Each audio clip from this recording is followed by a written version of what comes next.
Ouais, ben, le Quectu, il habitait là, sur le lac d'Aiguebelette. Enfin, pas exactement là, hein, il habitait là-bas, sur le long du canal. Là. Il avait une petite maison en bois. Petite maison, pas besoin d'une grosse maison, hein, il était tout seul. Donc voilà, une petite maison en bois avec les planches un peu disjointes, mais enfin ça faisait quand même. Et puis surtout, ben, il avait, plus important que la maison, il avait la grange batelière avec sa barque à la chaîne. Et puis ben, tous les jours, il était pêcheur. Tous les jours, il venait là avec ses collègues, les pêcheurs, attraper le lavaret. Enfin, les autres disaient lavaret. Lui, lavaret, c'est ce qu'on dit ici sur le lac d'Aiguebelette. Hein, mais lui, il préférait dire la ferra. Ça lui paraissait plus noble, plus. Puis bon, lavaret, on dit un lavaret, tandis qu'on dit une ferra. Il préférait dire une ferra. Voilà. Et bien à Quectu, Quectu était là tous les jours sur le lac, à profiter du beau, à profiter de la vue, à se remplir de beau, et puis à pêcher sa ferra avec les autres pêcheurs. Ah mais Quectu, si vous demandez ici Quectu, tout le monde saura qui c'est, hein, bien sûr. Hein. Mais en fait, c'est pas son vrai nom, il s'appelait Jonathan pour de vrai. Mais bon, ici c'est comme ailleurs. On dit. Tout le monde a un surnom, alors le surnom, ça dépend de ce que vous faites, de ce que vous avez fait, de vos parents. Voilà, mais tout le monde a un surnom. Lui, Quectu, c'est pas ce qu'il avait fait, c'était pas son métier, non, c'était sa manière de parler. Quectu. Il passait son temps à dire Quectu. Alors, qu'est-ce que tu dis? Qu'est-ce que tu fais? Avec Quectu. Ben voilà, tout le monde connaissait Quectu. Si vous demandez Quectu, on saura qui c'est.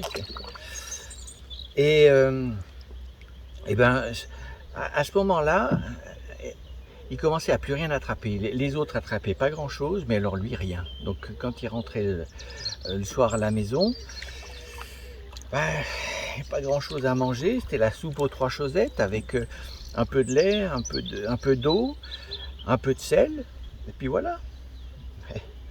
Puis quoi faire? Mais voilà que un jour il rentre, là, il accroche son bateau à la chaîne, il le met là dans la grange batelière, il sort et il avait entendu des bruits, les gamins qui criaient. Bon, il avait l'habitude, hein, et il avait d'abord pensé qu'il jouait une partie de ballon. Mais non, mais quand il s'est approché, il tapait pas dans un ballon, il tapait dans un poisson. Alors ça l'a mis hors de lui, le Quectu. Parce que bon, le ballon, on s'en moque, mais taper dans un poisson, c'est quand même. Il a beau les attraper pour les manger, les vendre, un poisson, c'est un poisson, quoi. Donc il a arrêté les gamins, ils l'ont un peu invectivé, mais quand il s'est approché, il a bien vu que ce poisson, c'était une ferra rosée, magnifique. Les ouïes battaient encore un petit peu, donc il s'est dit, il s'est dit peut-être qu'il y a une chance. Alors il a pris cette ferra, il s'est approché de l'eau, et puis il l'a remis dans ses mains, là, il a tenu la ferra comme ça, là, dans ses mains, puis il a bien vu que les ouïes, elles recommençaient à battre, là. Et puis au bout d'un moment, les nageoires aussi, puis la queue, et puis d'un seul coup, la ferra, elle est partie. Ah ben le Quectu, il était content. La ferra, elle était repartie. Bon, il l'attraperait peut-être un jour, hein, il la mangerait peut-être un jour, mais en attendant, elle était partie. Et puis voilà que ce soir-là, le vent avait soufflé là sur le lac. D'habitude, ça souffle jamais, il n'y a jamais de vagues. Ben là, il y avait des vagues, ça avait soufflé fort, et puis le ciel était tout plein de nuages bien noirs. Et le soir, il y a eu un orage, comme il n'y en a pas souvent, là de ce côté. Bon, il peut y en avoir, mais qui tape comme ça. Mais il se préparait à se coucher. Et puis voilà que ça cogne à la porte. Alors ça, c'était bizarre, parce que quelqu'un cogne à la porte, ça n'arrivait jamais. Lui, il allait voir jamais personne, il allait boire un coup un coup au bar, bien entendu, mais jamais personne venait le voir. Ça cogne à la porte. Bon, ben, il se lève de son fauteuil, là, devant la cheminée, il va ouvrir la porte, et là, dans l'embrasure de la porte, il voit une femme magnifique, toute dégoulinante d'eau, évidemment, avec les trombes qu'il y avait. C'était quelque chose. Elle était les cheveux trempés, elle grelottait. Et il lui dit rentrez, qu'est-ce que tu fais dehors? Ben, elle s'est pas fait prier, il l'a fait asseoir là devant le poêle, sur le fauteuil, il a trouvé une couverture, et puis ben, comme elle n'était pas trop vêtue, même pas vêtue du tout pour dire, il est allé lui chercher ce qu'il a pu, un vieux pantalon, un vieux pull-over, et puis peu à peu elle s'est réchauffée, mais dehors ça tapait toujours autant. Alors, au bout d'un moment il lui dit, ben, écoutez, vous n'allez pas repartir avec une nuit pareille, et si vous voulez, vous pouvez dormir là. Ben, c'était pas de refus. Et bon, sa maison, c'était une pièce, hein, il y avait... Donc, il a bien pensé la faire dormir là dans le fauteuil, là où elle était, puis il s'est dit non quand même. Il avait un peu des manières, le Quectu, quand même. Ben, vous allez dormir dans mon lit, moi je vais m'installer là sur le fauteuil. Et ben, c'est ce qu'ils ont fait. Oh, ben, elle s'est endormie tout de suite. Et le lendemain, ben, quand il s'est réveillé, c'était l'heure de partir. Elle dormait toujours. Et il a laissé dormir, il était bien un peu triste de ne pas jamais la revoir. Il a dit, ben, moi si je pars, je pars. Et ben, il est allé là à sa grange batelière, défait la chaîne, venu là sur le lac, s'est mis à pêcher, toujours en pensant à sa belle hôte d'un soir. Oui, mais quand il est revenu le soir, elle était là. Alors non seulement elle était là, mais cette pièce dans laquelle il habitait, tout était rangé, tout était nettoyé, et en plus sur la table, il y avait un bol de soupe fumante qui sentait. Mais il ne se souvenait pas avoir senti une soupe avec une odeur pareille, jamais. Alors ben, il a pris le bol là dans les mains, il l'a porté à son nez, il l'a respiré, et il a profité de la chaleur là dans ses mains, parce que sur le lac, il avait fait un peu frais quand même. Et puis, mais il a dégusté cette soupe à petite lampée, délicieuse. Jamais il n'avait mangé une soupe comme ça. Ben, une fois la soupe mangée, c'était nuit. Donc, ben, si tu veux rester, ben, elle s'est couchée dans le lit, lui il a fait une autre nuit là dans le fauteuil, et puis ben, le temps a duré comme ça. Tous les soirs il rentrait, mettait à la chaîne, tous les soirs le bol de soupe, et puis au bout d'un moment il a dit, ben, si tu veux, enfin je sais pas qu'est-ce que t'en dis, mais tu peux rester si tu veux. Alors elle a souri, elle lui dit, mais je crois bien que c'est ce que je fais depuis un moment. Elle dit, tu peux rester, mais j'ai quand même une question, c'est que j'aimerais savoir ce que tu mets dans ta soupe.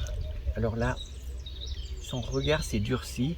Elle lui a dit, écoute, quand on aime, on ne pose pas de questions. Ne pose pas de questions. Ben, je l'ai tenu pour dit, mais quand même, la question, elle était là. Qu'est-ce qu'elle met dans cette soupe pour que ça soit si bon? Lui, il n'avait jamais été foutu de faire une soupe pareille. Qu'est-ce qu'elle pouvait bien mettre pour que cette soupe sente de cette façon-là? Là, il se posait quand même bien la question. Le Quectu, il restait là avec sa question. Et il avait beau venir là tous les jours avec sa barque, avec les autres pêcheurs, il n'y a qu'une chose qui comptait, c'était cette question. Qu'est-ce qu'elle met dans sa soupe? Mais il n'y a plus de tenue. Un jour, au lieu de partir,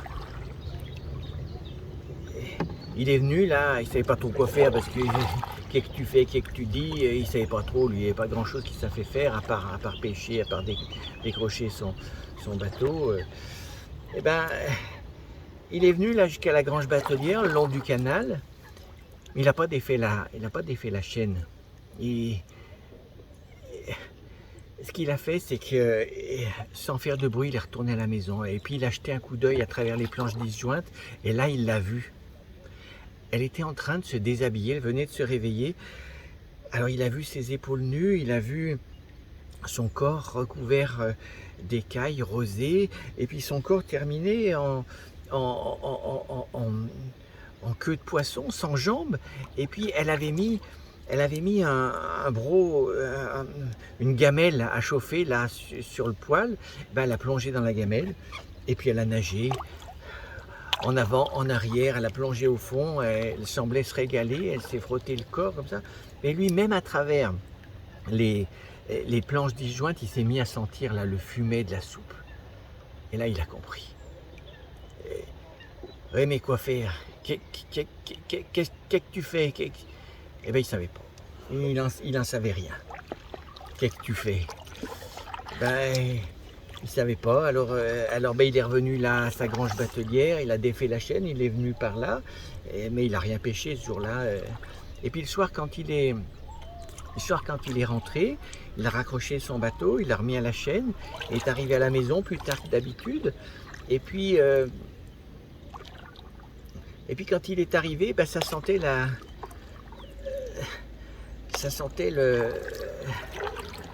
soupe.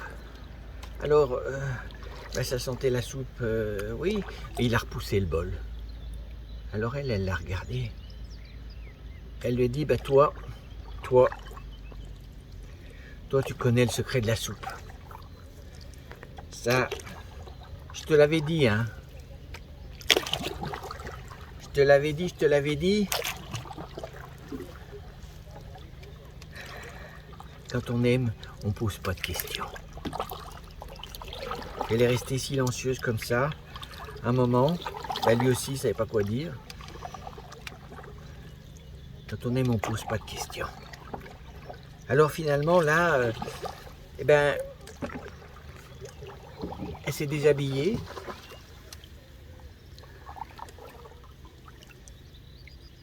Il a vu ses épaules nues, son corps recouvert d'écailles, toutes rosées, toutes dorées. Et puis d'un seul coup, là, elle a plongé là dans ce qui lui servait d'évier, avec elle a disparu par les canalisations qui donnaient pile dans le lac. Et puis lui, ben, il s'est retrouvé tout seul là dans sa maison. Le cactus. Voilà. Alors vous vous demandez peut-être où est-ce qu'elle est allée. Mais je vais vous dire une chose. Quand on aime les histoires, on ne pose pas de questions.